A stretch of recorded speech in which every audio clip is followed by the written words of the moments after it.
morning guys, pasok na naman tayo guys.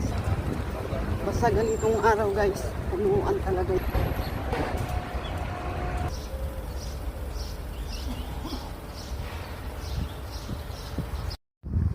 Ang ganda ng araw guys, sobrang maaraw.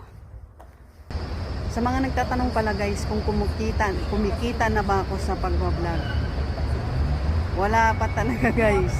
Wala pa po akong kita sa pagbablog.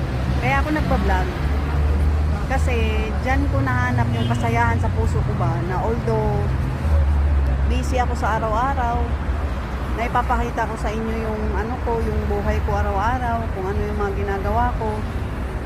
Saka sumaya ako sa pagbablog. Kahit hindi ako kumikita, masaya ako. Parang naging part siya sa araw-araw kong gawain.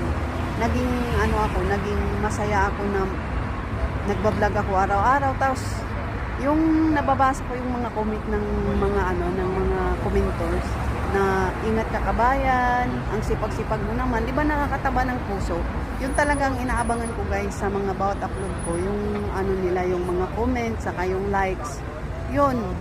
Hindi ko naman guys, hindi ko iniisip na sige, kikita na ako kasi kusa lang naman yan. Kusa yung darating pag ibibigay ni God yan sa atin.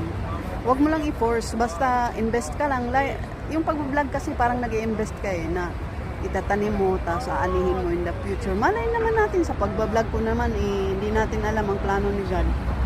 Kasi wala namang vlogger na diretso sumikat o kumita sa pag-vlog. Dumaan muna sila sa mga pasikot-sikot bago sila kumita.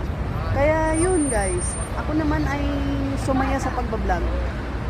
Masaya ako na mayroong taong nakaka-appreciate sa mga ginagawa ko, nag-i-inbox sila na na ang sipag mo kabayan, ganon. Saludo ako sa iyo. Yun, ko yan, nakakabigay energy and strength sa puso ko at saka sa araw-araw kong gawain. At saka naging busy ako guys sa pagbablog. Naging busy tuloy ako, trabaho, vlog. Naging busy ako, walang time ako magmarites. Kung gusto niyo akong imarites, ayan na yung buhay ko, nandyan na sa vlog. Ayan guys, sa mga nagtatanong po, hindi pa po ako kumita sa pagbablog. Naging part lang yung pagbablog ko sa araw-araw kong pamumuhay.